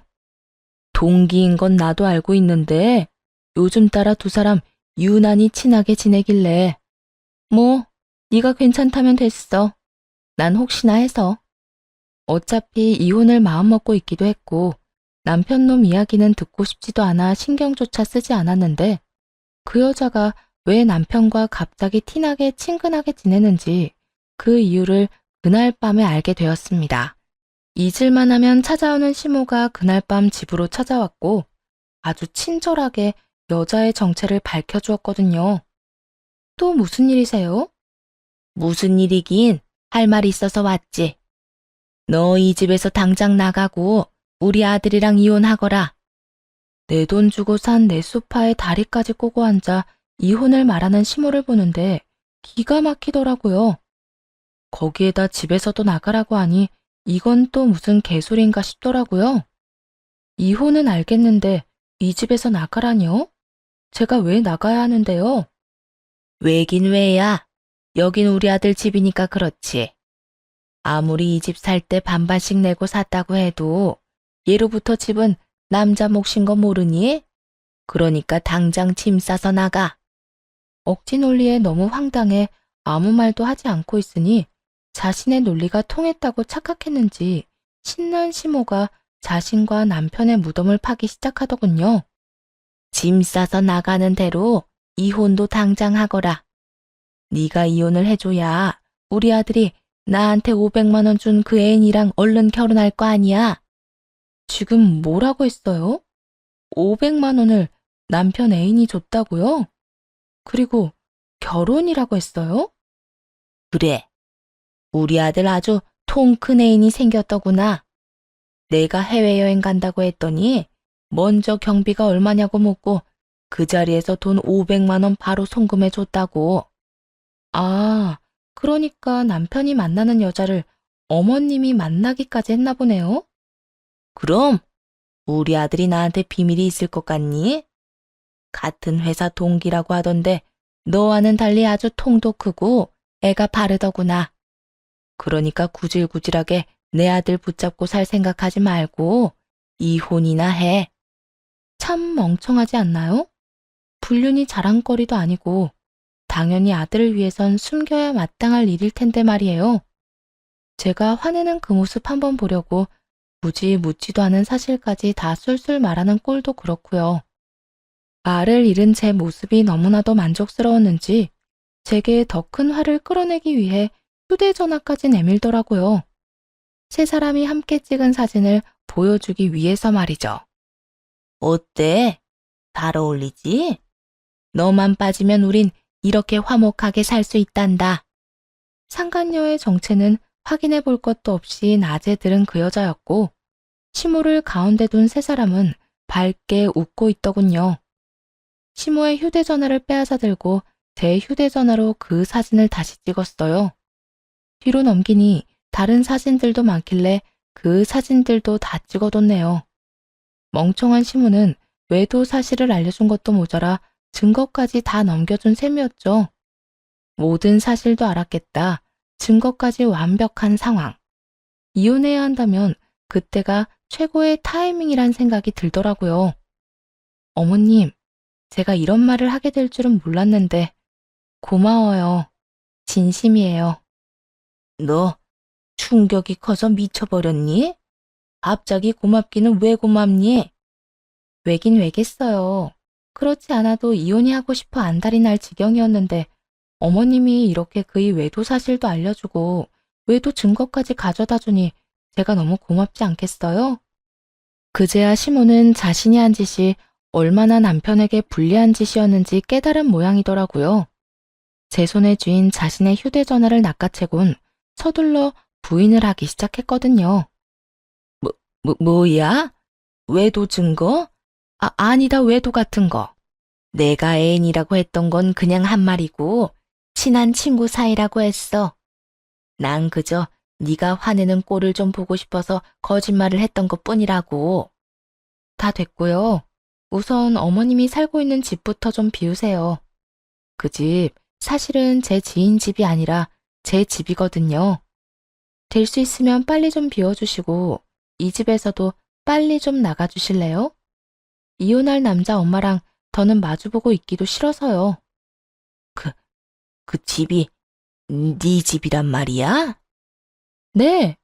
제가 손해를 크게 보고 어머님 살게 해드렸는데 이혼할 마당에 그럴 필요가 없잖아요. 집에 가면 바로 짐부터 좀 싸세요. 너 우릴 속였니? 왜 그런 걸 속여? 그리고 이렇게 갑자기 나가라고 하는 법이 어디에 있어? 생각 안 나세요? 집주인이 원할 시엔 언제든 바로 집에서 나간다는 조건이 있었던 거. 집주인은 저고 제가 원하는 언제든이라는 시점이 바로 지금이에요. 그러니까 당장 나가주세요. 여기서도 나가주시고요. 시모가 무어라 하기도 전에 밖으로 내쫓아버렸고 상황을 전해들은 남편놈이 헐레벌떡 집으로 들어오더라고요. 들어오자마자 변명부터 쏟아내는데 유명 래퍼도 울고 가겠더군요. 여보, 엄마가 당신한테 헛소리했다고 하던데 그거 다 사실 아니야. 엄마가 다 거짓말한 거야. 나 믿지? 넌 이걸 보고도 그런 말이 나오니? 네 엄마가 이런 사진을 아주 많이도 남겨놨더라. 휴대전화에 남긴 증거들을 보여주었고 남편은 그나마 덜 멍청한 것인지 합성이란 말 같지도 않은 변명은 하지 않더라고요. 하나마나한 변명을 하는 대신 남편이 선택한 건 손이 발이 되게 비는 짓이었어요. 여보, 내가 잘못했어. 내가 진짜 미쳤었나 봐. 당신이랑 매일같이 싸우기만 하고 나도 너무 외롭고 그래서 그냥 홧김에 잠시 만난 것뿐이야. 다른 감정 같은 건 전혀 없었다고. 어쩜 바람 피운 것들은 변명도 그 모양인지 모르겠다. 그 머리, 그 말재주로 어떻게 바람을 피웠니? 그것도 능력이다 진짜. 내 성격 알지? 당신이 지금 와서 뭐라고 하든 난 무조건 이혼할 거야. 실수 한 번 한 거 가지고 이혼은 무슨 이혼이야? 나 그 여자랑 그렇게 깊은 관계 아니라니까? 그렇게 깊은 관계가 아닌데 그 여자는 어머님한테 돈 500만 원을 해주고 어머님은 나한테 와서 너하고 빨리 이혼하라고 했을까? 그건 그 여자가 우리 엄마한테 잘 보이려고 그랬던 거야. 난 아무 상관도 없어. 상관이 없긴 왜 없어. 애초에 당신이 어머님을 보여줬으니까 돈이 오갈 상황도 오고 사진도 같이 찍을 수 있었지 않겠니? 변명을 하려거든 좀 제대로 해. 생각도 하고 말이야. 여보, 진짜 다른 건 다 몰라도 나 당신이랑 이혼하고 싶지 않은 건 진심이야. 그러니까 나 좀 용서해줘. 당신 진심 같은 건 필요 없어.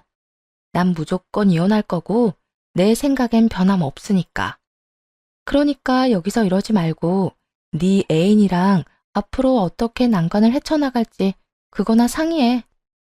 시모와 마찬가지로 남편도 그렇게 내쫓아 버렸습니다. 그리고 기대로 가득 찬 다음 날이 되었어요. 출근을 하자마자 상간녀의 부서로 찾아가 상간녀의 머리채를 사뿐하게 잡아주었죠. 너 미쳤어? 이게 무슨 짓이야? 이거 못 나? 응, 못나. 너 내 남편이랑 바람 피웠다며? 좋았니? 좋았어?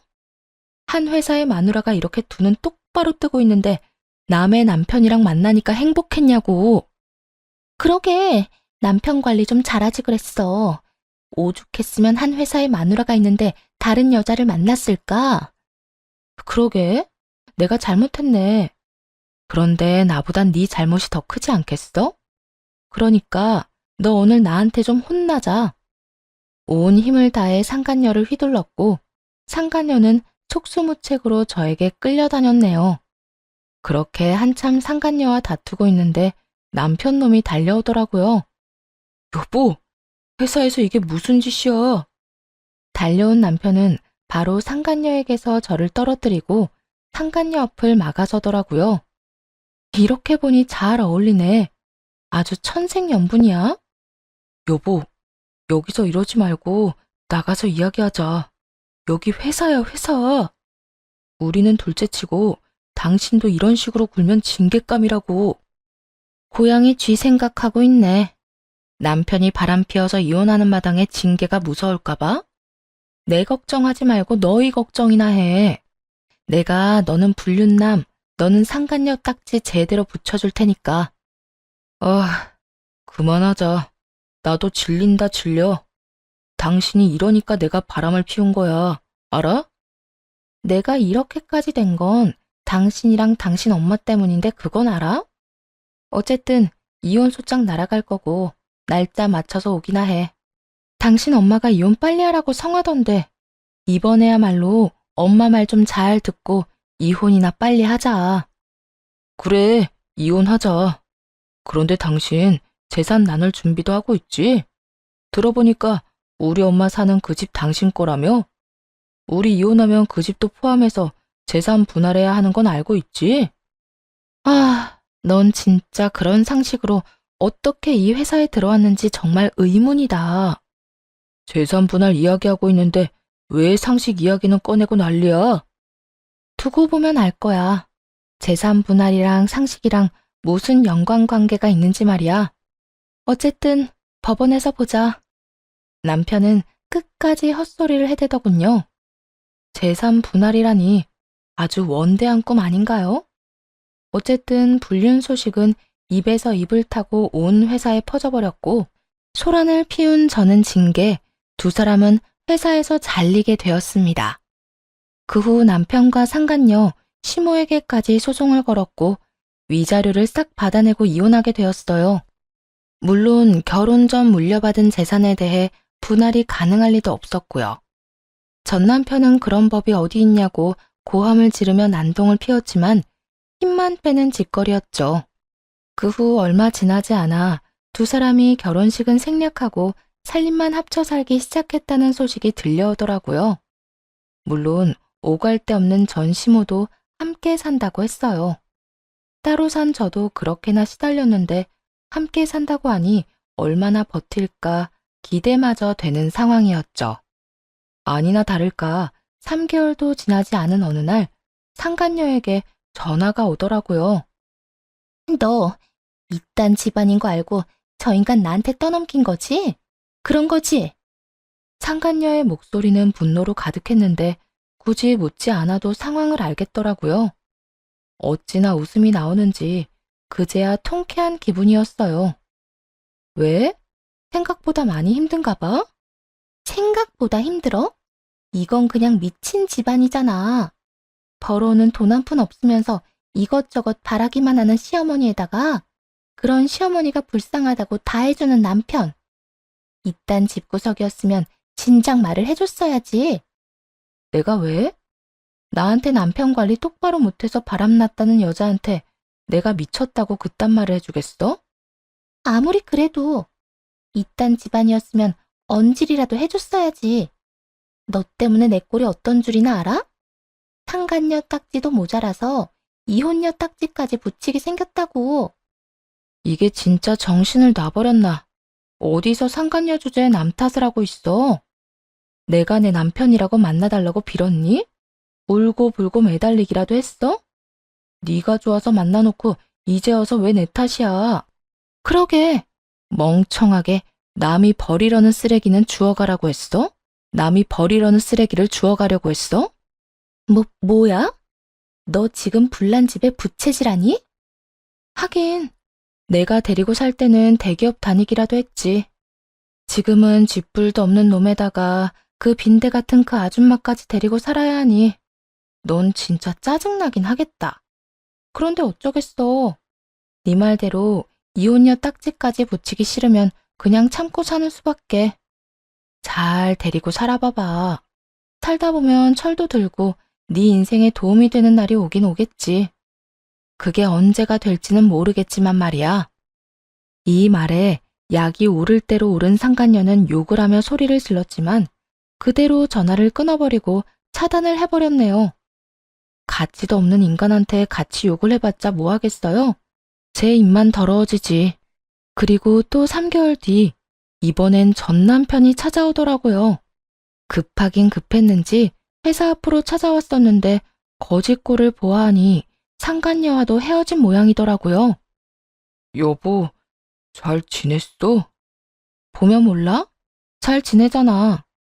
그러는 당신 꼴은 그게 뭐야? 나? 나 요즘 많이 힘들어. 그 여자랑 헤어지고 엄마랑 오갈 데도 없이 지내고 있어. 그래서 뭐, 혹시 설마 나한테 잘못했다고 다시 잘해보자 이런 말 같지도 않은 말할 건 아니지? 전 남편은 전곡을 찔려버린 것인지 당황한 표정을 지어 보이며 가만히 있더라고요. 그런 남편은 그냥 보고만 있었고 제 시선을 느낀 남편이 다른 대책을 내놓기 시작하더군요. 나도 양심은 있어. 설마 당신한테 그런 말을 할 수가 있겠어? 내가 찾아온 건 다름이 아니라 우리 엄마가 살던 당신 집 있잖아. 당분간 우리 거기서 새 좀 들어서 살 순 없을까? 진짜 우리가 오갈 데가 마땅치가 않아서 그래. 전혀 생각지도 못한 부탁이었어요. 설마 이혼한 전 남편이 회사 앞까지 찾아와서 제 명의의 집에 새를 들어 살고 싶다 소리를 할 줄 누가 상상이나 했겠어요?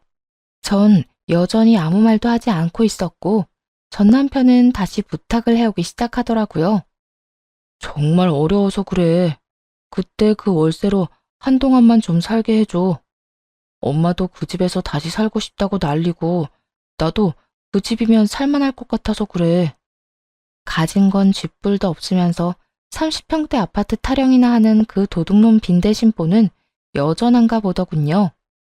고민 끝에 이 말도 안 되는 부탁을 들어주기로 했어요. 단, 월세는 빼고 말이죠. 그때 그 말도 안 되는 월세로 사는 건 말도 안 되지. 이젠 우리 가족도 뭣도 아니잖아?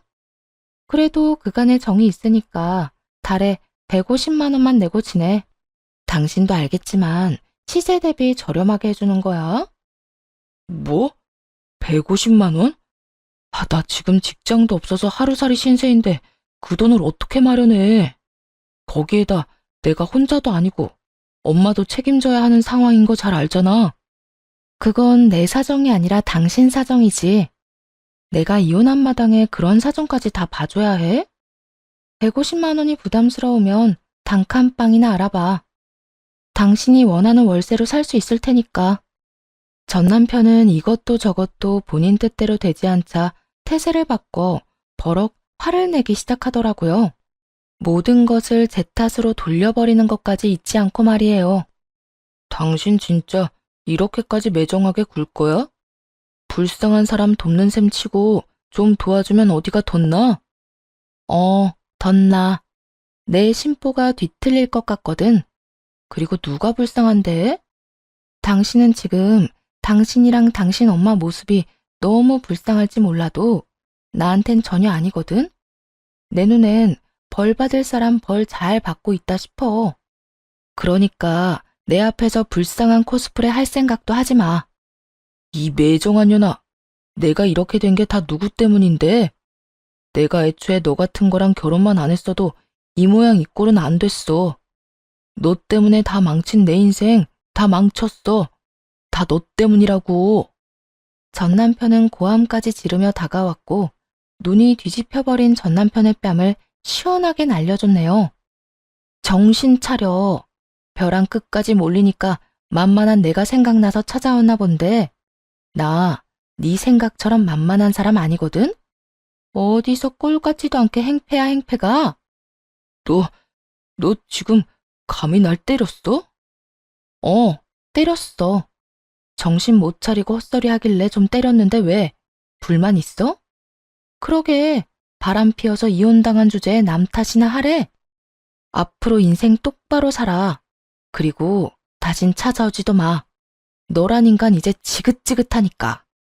여전히 뺨을 부여잡고 서 있는 전 남편을 뒤로 한 채 집으로 돌아왔고 그 후 전 남편이 다시 찾아오는 일은 없었어요. 돈 500만 원이 뭐라고 거의 공짜로 살던 아파트도 날려버리고 그 김에 아들 인생까지 날려버린 시무를 생각하면 아직도 가끔 웃음이 나오곤 하더군요. 비웃음 말이에요. 그 덕에 이혼을 성공적으로 하게 되었으니 감사한 일이기도 하지만요. 그렇게 가끔 웃기도 하고 원망도 하고 또 때론 감사도 하다 보니 2년이란 시간이 지났네요. 요즘은 다니던 회사를 그만두고 처음 말씀드렸다시피 쉬고 있는 중이에요. 새로운 무언가에 도전하기 위해서가 아니라 정말 말 그대로 휴식기를 보내고 있습니다. 이혼을 하고 온 정신을 일에 쏟았던 터라 몸도 마음도 너무 지친 듯해 어렵게 내린 결정이었어요. 쉬는 김에 친정 근처로 이사도 했고 자주 부모님과 시간을 보내며 요즘은 아주 느긋하고 행복한 하루하루를 보내고 있어요.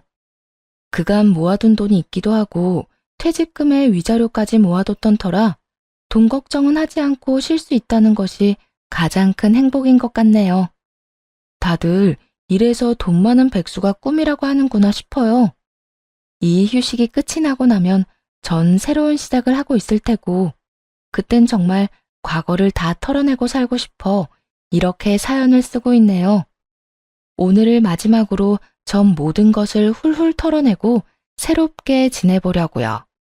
다들 응원해 주실 거죠? 사연 함께 해주셔서 감사합니다.